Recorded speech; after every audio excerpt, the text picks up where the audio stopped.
And I think that's partially where that mindset shift is. A lot about solving problems versus delivering features is delivering features. There's no question, there's no questioning of the directive. Build me a mobile app. Okay, we built a mobile app, whatever it is, right? But solving a problem, it's like, hey, make the mobile channel more profitable. Okay. Because, or make it easier for folks to buy our furniture using their mobile devices. Okay, now we're solving a real problem for those folks. Welcome to the Product Agility Podcast, the missing link between agile and product. The purpose of this podcast is to share practical tips, strategies, and stories from world-class thought leaders and practitioners. Why, I hear you ask? Well, I want to increase your knowledge and your motivation to experiment so that together we can create ever more successful products. My name is Ben Maynard, and I'm your host. What has driven me for the last decade to bridge the gap between agility and product is a deep-rooted belief that people and products evolving together can achieve mutual excellence. We are joined by a returning guest. Previously, he was here with Daniel Terhorst-North. I was going to say previously he was overshadowed by Daniel Terhorst-North, but that would be unfair because it was a great episode, and we all loved that. We do. Yeah. But now I get some one-on-one time with the man, the legend, Jeff Gothelf, author of many books, including the popular Lean UX book, now on its third revision. Is it third edition, correctamundo, yes. Third edition. And what we're here to talk about over the next 30 to 45 minutes is Lean UX and Lean product discovery. And as someone who's been on the certified trainer program with Sense and Respond Learning for the last 6 or so months, I've had a great insight into what I thought was just a canvas as actually a really in-depth, really valuable workshop, which Jeff and Josh have been running for many years around the completion of the Lean UX canvas. So we're here to learn more about that and to kind of delve deep into what some of the differences are and how things are evolving, and to understand how can teams, agile or otherwise, work together to really focus on outcomes over outputs. Now, in case some of you have been living under a rock and you haven't heard of Jeff before, Jeff, would you mind giving a short overview of your many accomplishments to our listeners? Sure. I was telling some friends this weekend about my first real job, actually, and my first, as far as my first paid gig out of university, and that was with the circus. So I worked in the circus for 6 months, touring around the United States. So that's something. That is something. What did you do in the circus? I was. My running joke is that I was the bearded lady because I actually had hair back then. And if you saw photos of me back then, you could. It's plausible. Let's put it that way. Unlike today, it's plausible. But I was the sound and lighting technician. I thought I was going to go into audio production and live sound. That was kind of my thing. And then the circus freed me of that. Well, I mean, it was special. I spent 6 months on the road, and I saw the show 400 times in a row because we didn't get a day off, and we worked, multiple shows a day, and so it was special. Yeah. But other than that, and then I was like, okay, I should get an education, get a real job. These days, I work as a coach and a trainer and a speaker on the topics of objectives and key results, product management, product discovery, and lean UX to that extent. My background is UX design and product management. I've led teams, both in-house and consulting teams. I've built a couple of businesses. I've got a little bit of entrepreneurial experience. And what was interesting is when I was tasked with leading a design team in New York City about 19 years ago, I think, wait, 2008, 17 years ago. Yes, yeah. I had to figure out how to get the design team to work successfully with the agile engineering team. So the engineering team was starting to work in a more agile fashion. I had to figure out how to get my design team to work that way. And there were no good answers back then. And so we tried our own variety of experiments and iterations. And I was lucky enough to have a patient boss who gave me a lot of cycles to try this. There was a big community of folks, both in New York and across the US and across the world, who was working on the same problem. And we were sharing notes about all of this. And we found an answer. And that answer became Lean UX. We called it Lean UX because I was the head of the UX team. And we were trying to figure out how to make UX design work more effectively with agile development. And lean startup was really big. And so lean UX felt like the right term for that. And as you mentioned at the beginning, that became the book, Lean UX. And then there have been several books since then, Sense and Respond, and more recently, Who Does What by How Much, about OKRs. But the Lean UX book has evolved into its third edition. And it's a fundamentally different book in its third edition than it was in its first book. Whereas I would argue that Lean UX was the right title for the first edition of the book. For the third edition, it's a much broader approach to cross-functional, collaborative product development, right? Customer-centric product development. And so that's been the foundation of the work that I've done along with Josh Seiden together over the years. And these days, like I said, we teach workshops, we give keynotes, we do coaching, master classes, and all that kind of stuff. Thank you. I just make some notes as you were talking there, because I think having run the workshop, like yours and Josh's workshop a couple of times now, the real interesting thing for me is how much you see teams change their attitude and their focus over the course of even just a day. I think I've seen people who historically have just delivered out over the course of 2 days, then all their language has shifted to actually, well, we're going to go and talk to the customer. And we're going to go and actually test some hypotheses. And we're not sure if the hypothesis is the right one. So we're going to go and do some discovery work. And these are teams where you can now look at and say, these have all the hallmarks of actually really strong product teams. Whereas prior to that, they would have just called themselves a dev team. And I think there's a big difference. And it's amazing how quickly minds can change. And I'm not mistaking changing for change here, but it's amazing the difference that can be, how different people can be just after 2 days of the right exercises and the right frames. I suspect that people know better. I'd like to believe, let's put it that way, that everybody knows better. I think that people who genuinely prefer to just make stuff and then ship it, and they don't really care if it worked or didn't work. They enjoy the process of making it, and that's it. But I think I'd like to believe that the majority of folks know that there is more to product development than just making the product.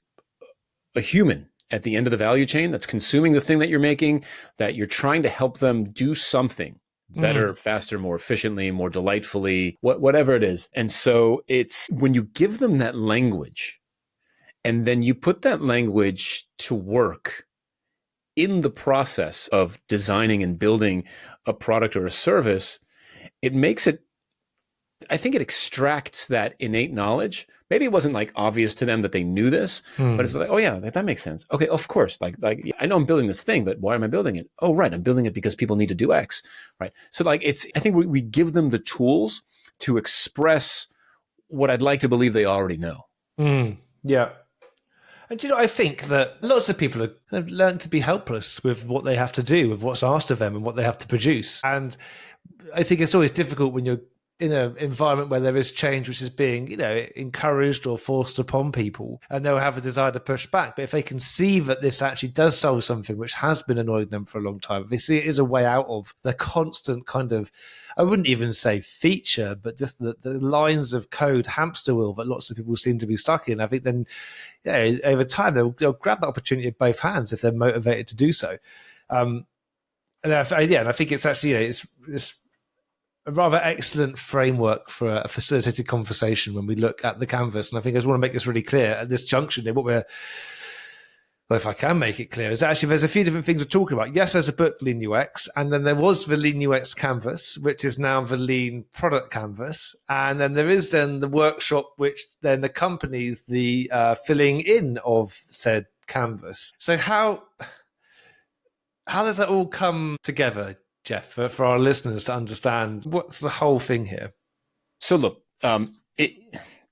Lean UX is a very practical, tactical book, right? It's not theoretical. It's not philosophical. It is a very practical book that says, first you do this, then you do this. It's a recipe, basically, to follow for cross-functional, collaborative, human-centric product development.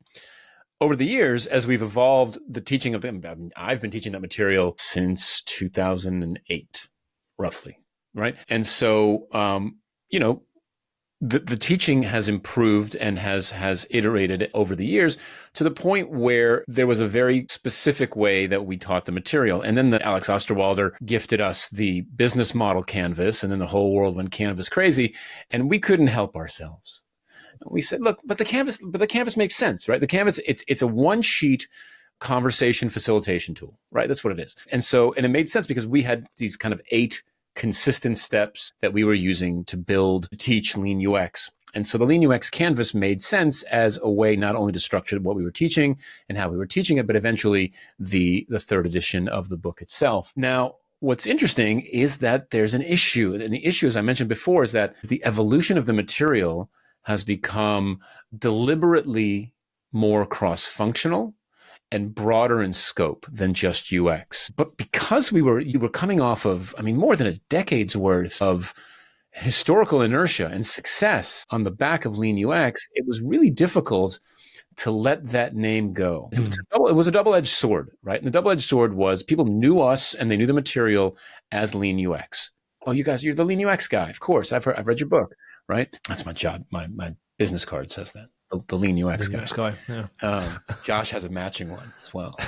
Also, the Lean UX guy is what it says. Also, the other Lean UX guy. No, but what was interesting is, okay, great, you're the Lean UX guy. I'll send my UX folks.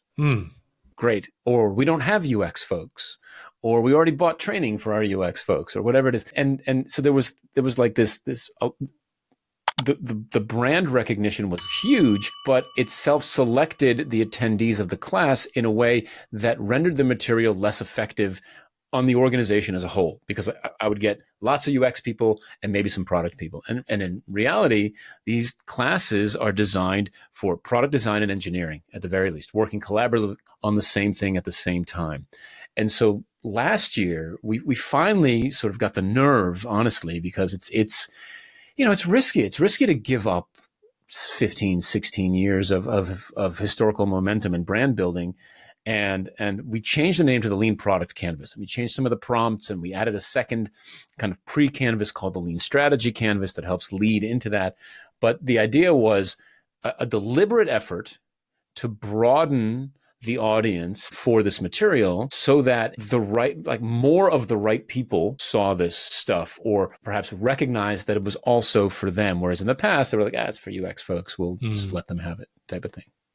Yeah. And I've experienced that in trying to entice people to come along to my course. For UX, part of it was putting people off. But I think this was born from the fact they hadn't read the latest edition of the book, or even any editions of the book. Born from the fact that they hadn't even seen the canvas. And if they had seen the canvas, they're like, well, I'm capable of filling in a canvas. How hard can it be just to put some post-notes on the wall? And I think then it definitely did kind of pre-select the audience, as you said there. So the big question for me, and I'm thinking about the listeners that we have, knowing that there's lots of agile coaches and scrum masters and people from the agile world, like, why would a scrum master want to come on a lean product course?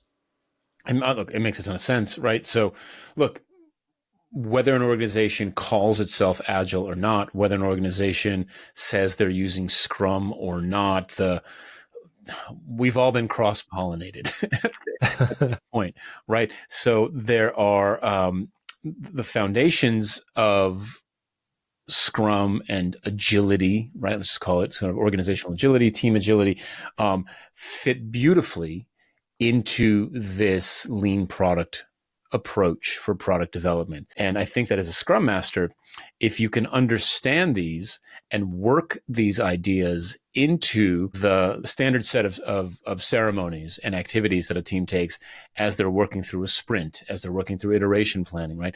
These activities inform all of that and dovetail really nicely into that, and are deliberately, explicitly designed to be iterative and to promote continuous learning and continuous improvement, right? All we're doing in the Lean Product Canvas is we are declaring our assumptions about what we believe to be true about the work that we're about to take on. And then we're coming up with a series of hypotheses about how we might solve for those assumptions. And then it's a matter of build, measure, learn, inspect and adapt, sense and respond, right? Call it what think, make, check, right? All of these, 2 to 3 word phrases, they all promote the same thing, right? Let's build something small. Let's get it into the hands of our customers. Let's learn from that feedback, and let's iterate and move forward. And it's fundamental since the Agile Manifesto. What I really was surprised at, I suppose, was how well the approach that you and Josh have come up with fits into, I think, I'd say the promises of things, approaches like Scrum, or even large scale Scrum and other frameworks are available. But when I think of teams who really want to focus on outcomes, and I think of an old friend of mine, Bos Vodder, they're one of the co-creators of large scale Scrum, and he was always saying in product backlog refinement, when you look at large scale Scrum, in product backlog refinement, what you're dealing with there is a problem. Like, what's the problem you're solving for the user or customer? You're not talking about the implementation. You're just trying to understand that person's life and why it is that they want to hire your product for the job. And what can you create to enable them to have that, to want to give you that exchange of value? And that was it was so incredibly difficult to nail that down in organizations that I worked in, because they weren't oriented towards that type of thinking. And back then I didn't have a tool which enabled me to help people through the conversation. And now I look at the way that the workshop runs.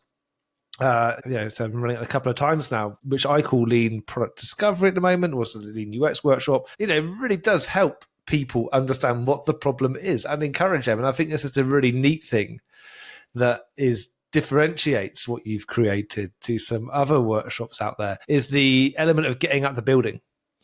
I think that actually, when you begin to then look at a Scrum or Kanban or any other type of agile approach, and yes, it's focused on a business problem, you've got great ways of really defining that. But then giving up a chunk of the course, the workshop, to then get people out of the building, talking to potential customers or users, either on the street or if they have people internally they can talk to, actually getting them to talk to those customers and helping them have the builders interview techniques is incredibly valuable.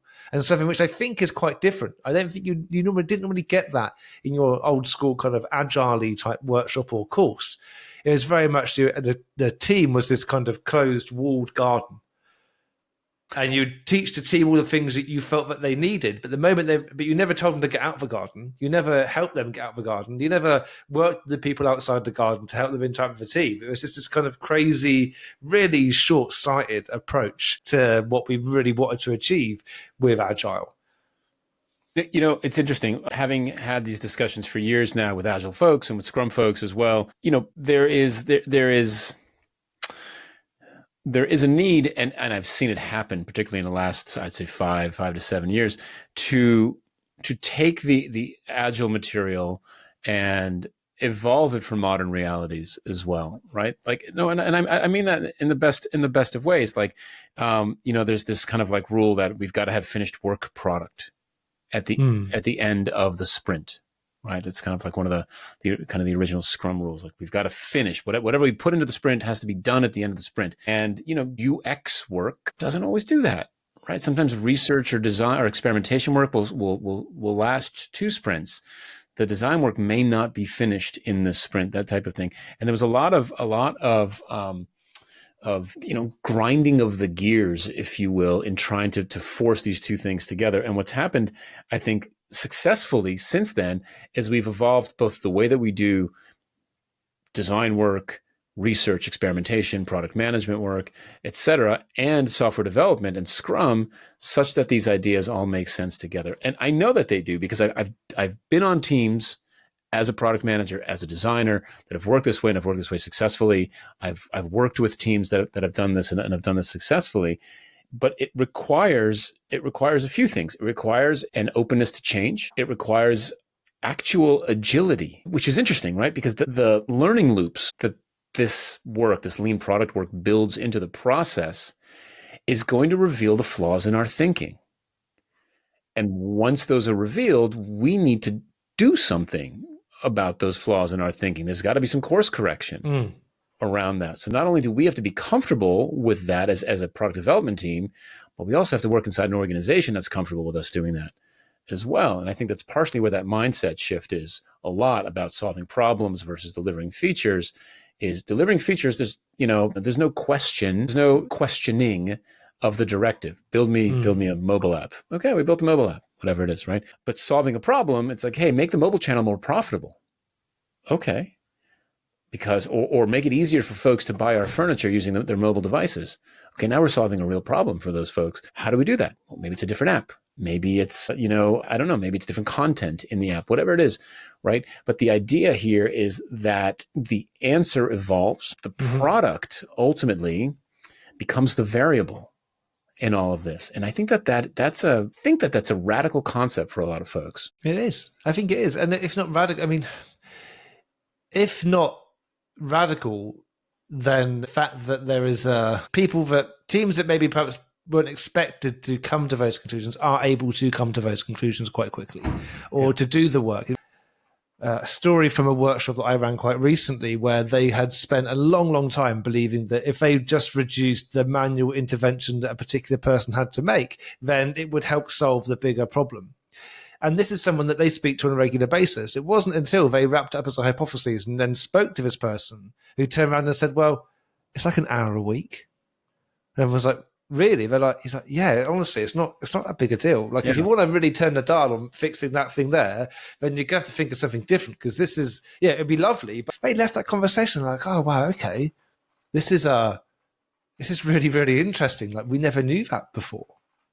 And then when it got to the end of the workshop, they were saying, well, look, these are hypotheses we're going to go and test, and we're not going to write any code. Actually, we're going to put in conversations and make sure we're going to go interview these people just to understand, are we right, are we wrong? It's like, well, yeah, you've just saved your company thousands, tens of thousands of pounds. Because you're not going to develop those things, which weren't going to have to affect the business problem as much as the other things you are yet to find out. And I thought that was such an amazing turnaround. It was literally...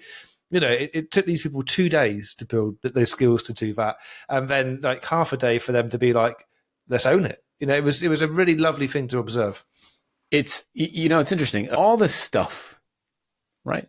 Agile, lean startup, lean product canvas, even lean UX, right? It's risk mitigation. Risk mitigation is an unsexy title. It doesn't sell books that well. Lean UX, right. Lean risk mitigation. Lean risk mitigation. Yeah, no one's buying that book, right? No one's buying that for their boss, right? But that's what this is, right? This is about making sure that you're building the right thing, and that you're building it the right way, right? I had a client recently. We spent 6 months coaching them. We started off with this workshop, and then we spent 6 months coaching them. And they're a B2B2C financial services behemoth, right? And so they're like, we know what people want. We're just going to build it. They had $1 million budget allocated to this one initiative. And they came up, we did this class. What's the problem that you're solving? Who are you solving it for? Why do they care? If you succeed, how will their behavior change? What are some of your ideas about how to solve for this? Wrote the hypotheses. And then they mocked up some prototypes. Literally mocked them up in PowerPoint. And they went and showed it to the client. And they learned through that initial effort, which I think, if I was to say like total amount of time that took, let's just say it was a week. Like a one full-time week distributed over, maybe 2 to 3 weeks. They learned that the client was not interested in this. It wasn't going to solve the problem. It wasn't going to work for them. And they had to pivot significantly off of this original hypothesis, which they'd already allocated $1 million for, right? Saved the company $1 million in developing a product that nobody wanted, right? For a week's worth of work.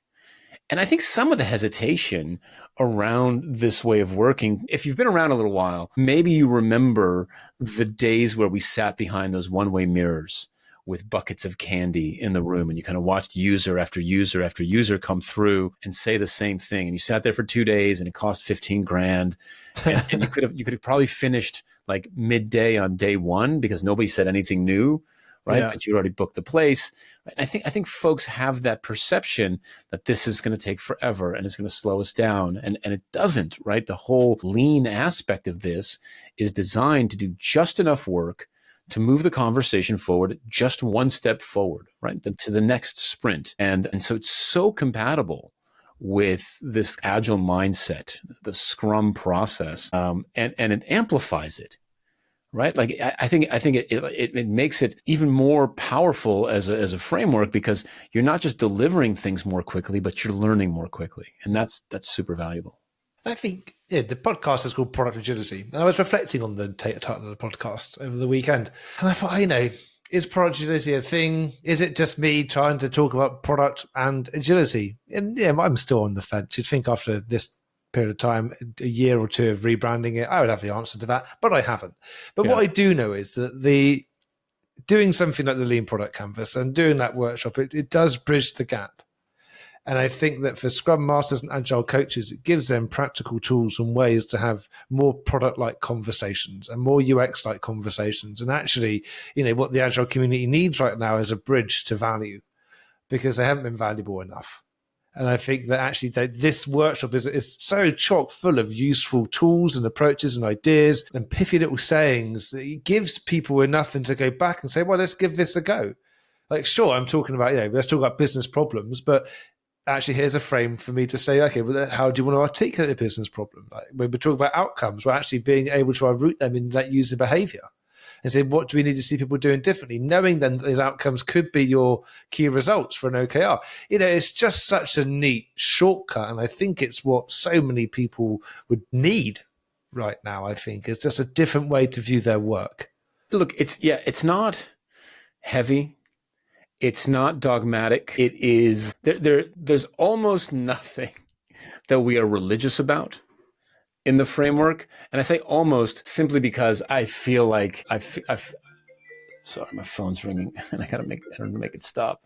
I say there's almost nothing that we're religious about, simply because I do believe that your measure of success has to be an outcome. It has to be a measure of human behavior. That's the only thing that I'm, if I'm using my own language, religious about, right? I think that's the pivot for this whole thing. Is the mindset shift happens when you recognize that you've delivered something of value when people change their behavior.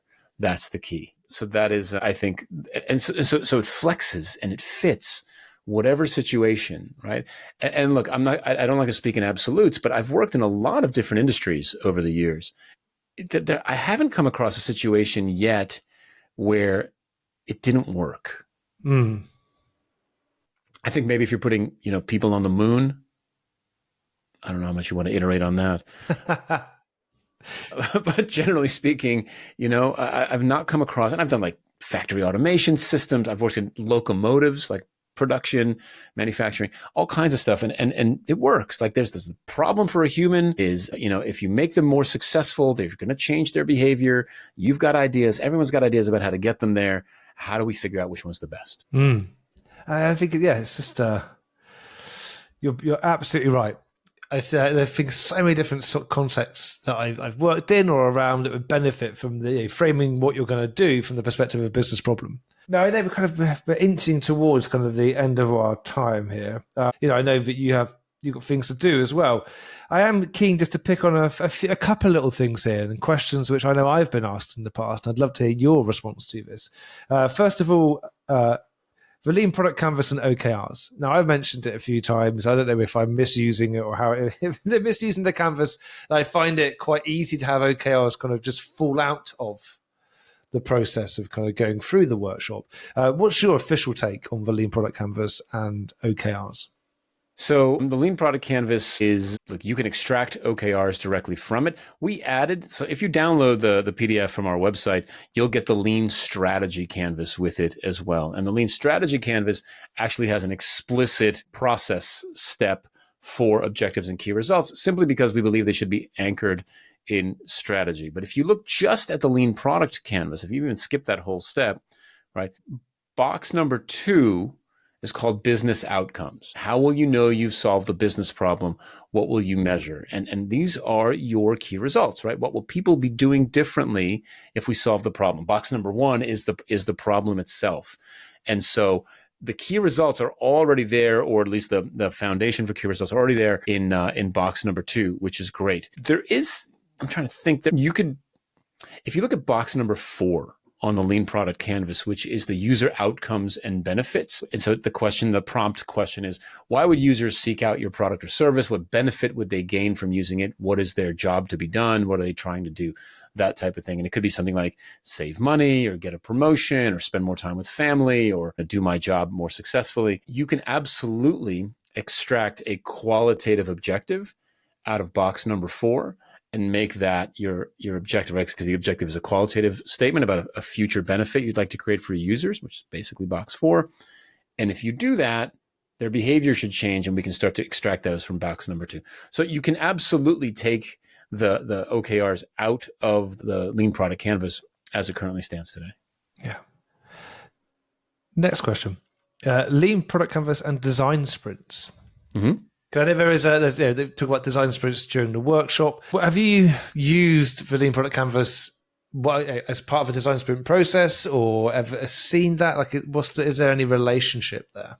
Yeah, absolutely. In fact, I did a workshop once before COVID with Jake Knapp, where we did a full day class of this canvas and design sprints. And we started with the canvas. We did a half day on the canvas. And that was the exercise of really getting all the assumptions out and coming up with a series of hypotheses that then fed into the design sprint. And then using the design sprint to iterate on the assumptions that you wrote down in the Lean Product Canvas. So it's a great way to kick off a design sprint. It's a nice cross-functional collaborative assumptions declaration exercise. And then you can work from it over the course of the week and iterate it as you learn new things. Excellent. So what next for Lean Product Canvas? Are we going to see the fourth edition of the Lean UX book renamed? Will it still be Lean UX? Will we see any more support around completing the Lean Strategy Canvas? That's a great question. So it's been about once every 5 years that O'Reilly has reached out, or we reached out to them and said, hey, let's update the book. So this most recent edition came out in 21. So yeah, I guess this would be the year if we're going to reach back out to get a new version out next year. We haven't talked about it. We just launched Who Does What by How Much, and so we're focusing a lot on that work. So I don't know. I do know that the feedback that we've gotten on the Lean Product Canvas is very positive. I'd like to see the Lean Strategy Canvas in action a bit more, as it's relatively new. The feedback that we're getting on it, again, generally positive, some tweaks here and there. I'd like to put that through its paces over the course of the year, see where that lands, and make some updates there. But the framework for the Lean Product Canvas has been in place for a while now. It's solid. It works. I don't see any major evolution. And I think if we did write, it would be really interesting, I think, if we did write a fourth edition of Lean UX, I would love to rename it, to be more broadly, to just make it seem more broadly applicable, even though it already is.